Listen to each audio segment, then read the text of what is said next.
हाँ, तो बेटा क्वेश्चन है, हम ये वाला एमसीक्यू कर रहे हैं। Across each of 2 capacitor 1 microfarad and 4 microfarad, पढ़ लीजिए आप मेरे साथ साथ। A potential difference of 10 volt is applied, then positive plate of 1 is connected to negative plate of other and negative plate of 1 is connected to positive plate of other.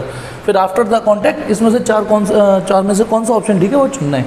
सवाल दोबारा समझते हैं सवाल को, ठीक है। देखिए सीन ये है कि एक 1 माइक्रोफेराड का कैपेसिटर है C1, ठीक है, एक 1 माइक्रोफेराड का कैपेसिटर है। देखिए तो ये पॉजिटिवली चार्ज्ड हो जाएगा यदि हम इसको 10 वोल्ट की, ऐसे समझिए 10 वोल्ट से कनेक्ट करेंगे तो इमेजिन करिए 10 वोल्ट से, कहा है ना उसमें 10 वोल्ट से अप्लाई किया है। फिर दूसरा भी कैपेसिटर है, दूसरा कैपेसिटर है ये C2, C1 की वैल्यू है 1 माइक्रोफेराड। फिर दूसरा कैपेसिटर है C2, वो है 4 माइक्रोफेराड, इसको भी 10 वोल्ट से चार्ज किया है, ठीक है। अब इसके बाद इन्हें चार्ज करने के बाद इन्हें आपस में कनेक्ट किया है। अच्छा उससे पहले एक काम करते हैं, बताना इस पर कितना चार्ज होगा। यदि हम केवल इससे से फुली चार्ज हो गया 10 वोल्ट से, तो इस पर Q = CV का फॉर्मूला लगाएंगे तो Q1 C1 V जो भी है, C कितना है इस पर, Q = CV लगाऊं तो Q C इसका 1 है। अच्छा यहाँ पे दो कैपेसिटर है तो आप ये 1 लिख सकते हो यहाँ पर। तो Q1 C1 कितना है 1 माइक्रोफेराड, ये 1 माइक्रोफेराड है, और V1 कितना है 10 वोल्ट, तो ये हो गया 10 माइक्रोकूलम। ये तो Q1 आ गया। ऐसे ही ये वाला Q = C यहाँ लगा देंगे तो Q2 आएगा 40 माइक्रोकूलम, ओके। यानी इस पे 10 माइक्रोकूलम, इस पे 40 माइक्रोकूलम। ये तो होगी जब हमने इनको इंडिविजुअली चार्ज किया। अब सीन क्या है नाउ इसको, अच्छा ये तो हम जानते हैं कैपेसिटर को, जैसे पहला कैपेसिटर है ना, ये तो पहला स्टेप हो गया। दूसरा स्टेप, अब यदि हम उस कैपेसिटर को बैटरी से डिस्कनेक्ट कर दें बैटरी से, तो वो कैपेसिटर वही रहेगा और उसकी चार्जिंग भी वही रहेगी 10 वोल्ट, ठीक है। चार्ज वही रहेगी, वो डिस्चार्ज थोड़ी नहीं हो जाएगा जब तक हम उस कैपेसिटर को डिस्चार्ज नहीं करेंगे। तो इस पर चार्ज कितना है, इस पर है, अच्छा ये जो 10 माइक्रोकूलम है, इसका मतलब इस पर, इस वाली प्लेट पर प्लस का 10 माइक्रोकूलम है और इस वाली प्लेट पर -10 माइक्रोकूलम होगा। और जो दूसरा कैपेसिटर है जिसको हमने ये वाला 4 माइक्रोफेराड का, जिसको नाम हमने C2 दे रखा है, ये भी पॉजिटिव और नेगेटिव चार्ज हो गया है, पर इसकी पॉजिटिव प्लेट पर ये हमने निकाल तो लिया है 40 माइक्रोकूलम, पर ये 40 माइक्रोकूलम होगा और ये -40 माइक्रोकूलम होगा। ये समझ में आ गया, ठीक। अब क्या किया है सवाल में, क्या करा है इसने, वो कह रहा है कि हम इसको इससे कनेक्ट करेंगे, इस पॉजिटिव को इसकी नेगेटिव से कनेक्ट करेंगे और इसको इससे कनेक्ट करेंगे। हालांकि ये थोड़ा बदतमीजी सा दिख रहा है, लेकिन कनेक्ट ऐसे ही किया है इस सवाल में कि इस पॉजिटिव को इस नेगेटिव से कनेक्ट करेंगे और इस पॉजिटिव को इस नेगेटिव से कनेक्ट करेंगे, ओके। चलिए, अच्छा मैंने जो स्टैंडर्ड थ्योरी पढ़ाई है उसमें और इसमें डिफरेंस क्या है कि जब मैंने आपको स्टैंडर्ड थ्योरी पढ़ाई थी, ठीक है, उसमें सीधे ये पॉजिटिव चार्ज, ये नेगेटिव, ये पॉजिटिव, ये नेगेटिव, ठीक है। इसमें पॉजिटिव और नेगेटिव को कनेक्ट करवाया था मैंने, जो पॉजिटिव को पॉजिटिव से और नेगेटिव से नेगेटिव को, उसमें और इसमें अंतर आ जाएगा। तो इसलिए ये वाली थ्योरी इसमें नहीं लगाएंगे हम। इसमें क्या चीज़ लगाई थी ध्यान करो, ठीक है, किस तरीके से पढ़ा था वो आपके पास वीडियोस में मौजूद है, ठीक।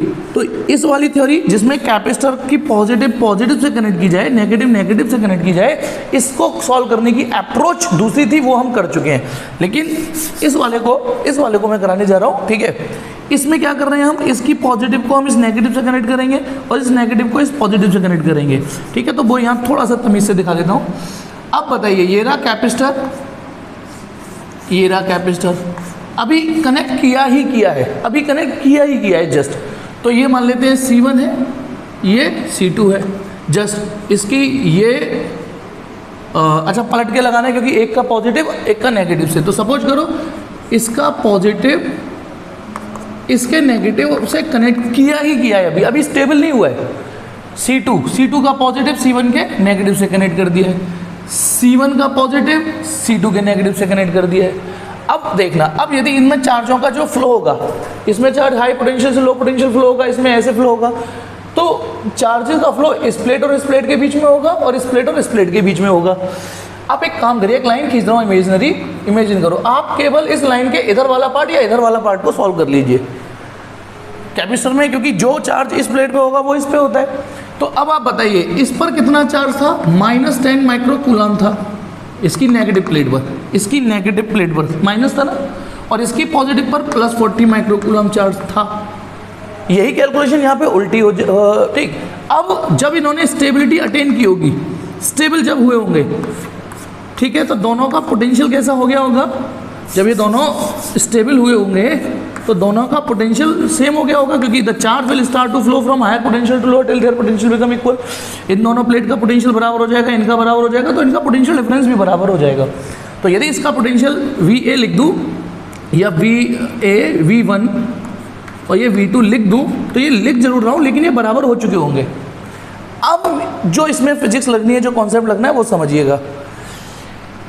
इनके पास इस लेफ्ट हैंड प्लेट को देखो, इसके पास -10 माइक्रो कूलम है, इस पे 40 माइक्रो कूलम चार्ज है, तो टोटल चार्ज इनके पास जो है लेफ्ट हैंड प्लेट पर वो 40 -10 30 माइक्रो कूलम चार्ज ही तो रह गया, 30 माइक्रो कूलम। इधर वही कैलकुलेशन -30 माइक्रो कूलम होगी, ध्यान रखना। यानी इसको 40 में वही चार्ज की एडिटिव प्रॉपर्टी जोड़ दीजिए, 40 और -10, तो टोटल चार्ज इनके पास जो ट्रांसफर करने के लिए है वो 30 माइक्रो कूलम है। ऐसे इधर इनके पास उतना ही -30 माइक्रो कूलम चार्ज होगा। तो अब ये तो हुई जब हमने इन दो कैपेसिटरों को क्वेश्चन के अकॉर्डिंग कनेक्ट किया ही किया है। तो जब थोड़ी देर के बाद स्टेबिलिटी आएगी तो माना यदि इस पर Q चार्ज आ चुका है, इस पर Q आ चुका है, तो इस पर 30 - Q चार्ज ही तो आएगा। अब यही चीज़ इस कॉन्सेप्ट, इस सवाल को यूनिक बनाती है कि यदि ये तो इन द बिगनिंग था, जस्ट कनेक्ट किए ही किए हैं, लेकिन कनेक्ट करने के बाद यदि इस पर हमें नहीं पता कितना चार्ज आएगा, मान लिया Q चार्ज आ गया, मान लो इस पर Q चार्ज आ गया, तो इसकी इस प्लेट पर यदि Q चार्ज आ जाता है तो ये श्योर है कि यहाँ पर 30, मान लो इस पर प्लस का Q आ गया तो इस पर प्लस का 30 - Q आएगा। अब यह सोचिए क्यों, एक बार फिर से बता देता हूँ, क्योंकि ये -10 ये +40, तो इन दोनों को टोटल करिए तो 30 माइक्रो कूलम आ रहा है। यही 30 micro coulomb conservation of charge से रीडिस्ट्रीब्यूट हो जाएगा, कुछ इस पर बचा हुआ है, इस पर इस पर उतना ही जितना ये प्लस होगा उतना ही माइनस होगा, जितना ये प्लस होगा उतना ही माइनस का होगा, ठीक है। 30 - Q तो ये माइनस का 30 - Q, बस हो गया। अब बताइए ये जो चलेगी कहानी वो तब तक चलेगी जब तक पोटेंशियल बराबर ना हो जाए, दोनों का पोटेंशियल बराबर हो जाएगा। अब कैपेसिटर में Q = होता है CV, तो V का फॉर्मूला होता है Q/C। तो अब बताइए यदि V1 इस पे, ये V1 यानी इसकी प्लेटों का पोटेंशियल डिफरेंस, इस पर ये फॉर्मूला लगाएं तो बताइए Q, V1 पे Q कितना है Q, और कैपेसिटेंस कितना है इसका कितना है 1 माइक्रोफेरेड, तो 1 माइक्रोफेरेड।